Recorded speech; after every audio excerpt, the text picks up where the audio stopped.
A gente começou um trabalho de resgate da cultura, né, mineradora aqui na cidade, que foi a mola propulsora de toda a colonização aqui da região, né? A cidade foi fundada devido a esse trabalho de mineração, em específico a mineração do ouro. Isso ocorreu por volta de 1698, as primeiras ocorrências, né, primeiros achados do ouro. E durante muito tempo, mais de 120 anos, eles ficaram explorando esse mineral aqui em Ouro Preto. Durante o processo de tombamento da cidade, somente a parte arquitetônica e a parte, vamos dizer assim, religiosa e cultural da arquitetura que ficou sendo preservada. A parte da mineração ela ficou, bem dizer, abandonada, né? E ela aconteceu nesses bairros periféricos. Ela ficou abandonada e poucas pessoas têm conhecimento sobre a história da mineração. Então nós fundamos, a partir de 2005, através de um projeto de extensão da Universidade Federal de Ouro Preto, que tinha como líder de pesquisa o professor Frederico Sobreira e o professor Hernani, que começaram a resgatar essa história da mineração, pegando algumas estruturas remanescentes, mostrando como que era o funcionamento dessas estruturas que ainda a gente encontra aqui no bairro. Apesar de toda a ocupação urbana, que a partir da década de 60 ela foi bem acentuada, essas estruturas ainda continuam intactas e a gente consegue acessar essas galerias e essas estruturas. Então, a gente teve essa iniciativa de abrir a mina do Veloso para visitação, né, com toda a questão de segurança, de garantia, né, de prevenção e combate a incêndio, a parte de pânico. A gente fez toda a parte legal para poder fazer a visitação e mostrar que há um potencial muito grande nessa história da mineração. Mostrar essa cultura, né, mineradora e, em específico, também a gente resgatar um pouco a memória desses africanos que vieram para cá. Porque durante o processo de exploração do ouro, o negro tinha um papel fundamental, um protagonismo nesse processo. Toda a técnica, toda a ciência aplicada na extração do ouro foi introduzida aqui pelos negros africanos, vindo lá da Costa da Mina. A Costa da Mina hoje são os países de Gana, Togo, Benin, né, Nigéria, Camarões, aquela região que já tinha muita experiência em extração de ouro lá na África, né? A gente tem que lembrar que antes de se encontrar o ouro na América, quem que fornecia ouro, que era o lastro da economia mundial à época, foram esses países lá da África. Então esses africanos que vieram para cá, eles vieram devido ao grande conhecimento de mineração que eles tinham. E aqui em Ouro Preto eles deixaram vestígios aí de uma grande engenharia, né, que são grandes canais de condução de água, mundéus, grandes estruturas de contenção e as galerias subterrâneas, basicamente, que mostram toda a técnica e toda a evolução que eles já tinham do sistema de exploração de ouro. Então isso a gente quer resgatar para poder valorizar esse negro e fazer uma ressignificação dele na nossa história. Porque boa parte do tempo o negro é visto somente como aquela pessoa que ficava no tronco, apanhando, sofrendo. E na verdade aqui, quando a gente começa a estudar mineração, a gente vê um outro ser, muito capaz, muito ciente do que estava fazendo. Fizeram essas estruturas que têm mais de 300 anos e elas estão ainda intactas e abertas e com capacidade de abrir a visitação.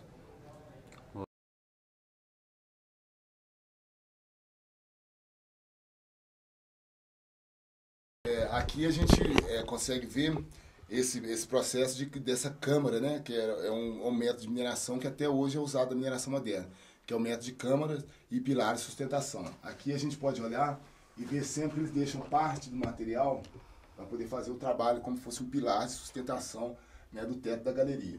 E escava assim no entorno dele, toda a parte onde tinha o veio aurífero foi retirada e deixa-se algumas, né, estruturas para poder dar a sustentação da galeria. O veio do ouro aqui, ó, ele aparece espesso, também ficou para poder dar sustentação à galeria, e toda a parte onde a gente se encontra aqui agora foi retirado para fora para poder fazer o processo de apuração e separação do ouro. Aqui a gente tem galerias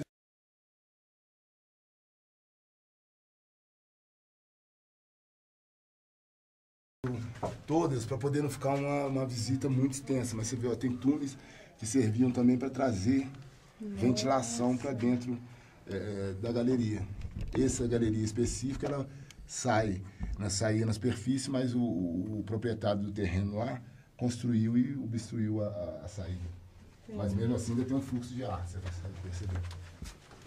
Aqui a gente vai ter que abaixar um pouquinho e logo ela já fica com um pé direito mais alto.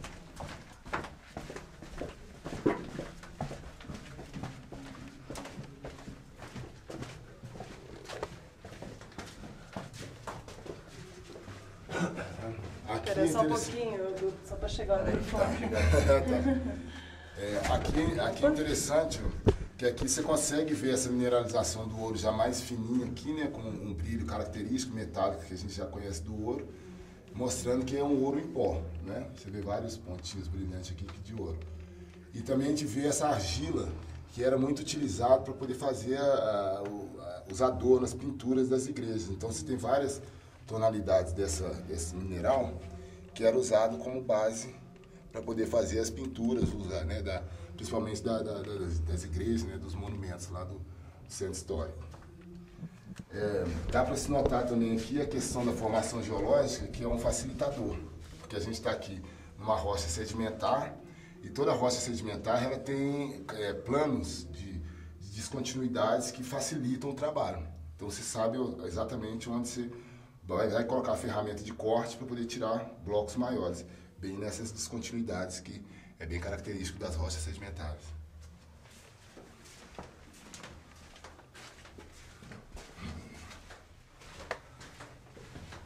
Puxando todo mundo. Agora é a última vez que a gente vai abaixar. Aqui tem quanto de extensão? São esse trecho reto aqui, 250 metros. Nossa. De extensão. Não tem problema. Aqui é interessante a gente ver nesses pontos. Nesses pontos aqui era onde eram colocados os aparelhos de iluminação, né, quando estava no processo de exploração. Esse aparelho de iluminação é uma espécie de lamparina que queimava óleo de baleia ou óleo de mamona. Então a gente consegue pensar um pouco como que era o ambiente de trabalho aqui. Era um ambiente extremamente hostil. Porque quando você está fazendo o processo de queima, você está retirando o oxigênio do ar, né? E está jogando monóxido e dióxido de carbono na atmosfera. Aqui, além desse problema da fumaça e dos monóxidos e dióxido de carbono que era liberado pelo processo da queima do óleo, tinha um processo da escavação também que gerava muita poeira. Então, muitos desses mineradores sofriam de processos de problemas respiratórios, tanto por estar inalando essa fumaça, quanto estar inalando também essa poeira. Então, tinha muito índice, problema de silicose, né, dessa questão de endurecimento do pulmão e coisas desse tipo. Então o ambiente aqui era muito, mas muito agressivo, era muito insalubre, né? Tem uma história de que em alguns pontos, devido a essa quantidade de luminárias queimando o oxigênio e gerando esse monóxido de carbono que é extremamente tóxico e não tem cheiro, algumas vezes esse gás inundava algumas galerias e então os africanos traziam um passarinho junto, porque um passarinho ele tem, né, uma frequência respiratória muito mais alta. Então, quando o passarinho sentia a falta de oxigênio e desmaiava, aí o pessoal saía e desocupava aquele espaço porque estava contaminado com monóxido de carbono. Porque você não consegue perceber a presença dele, né? É como se você ligar o motor de um carro na garagem fechada e ficar lá dentro. Você vai perdendo oxigênio, não vai sentindo, você vai adormecendo, né? Vai te dando aquela dormência até você falir por falta de oxigênio.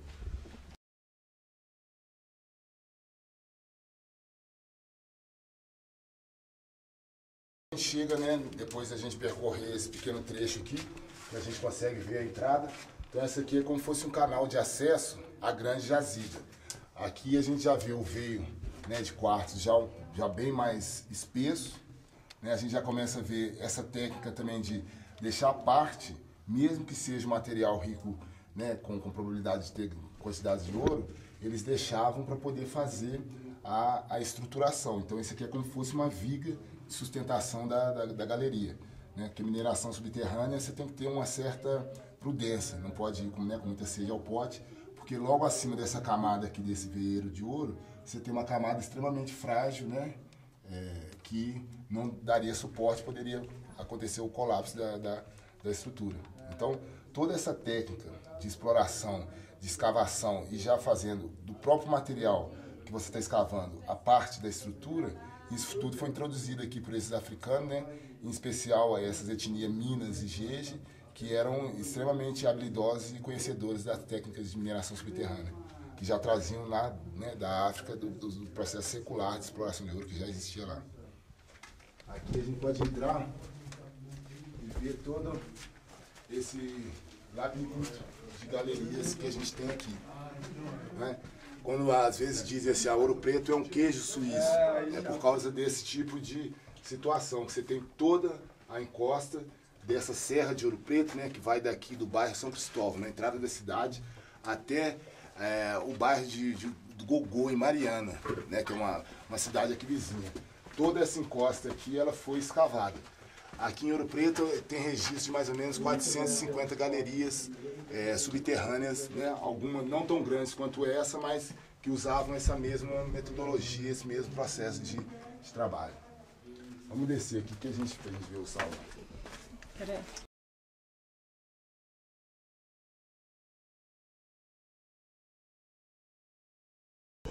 Atenção.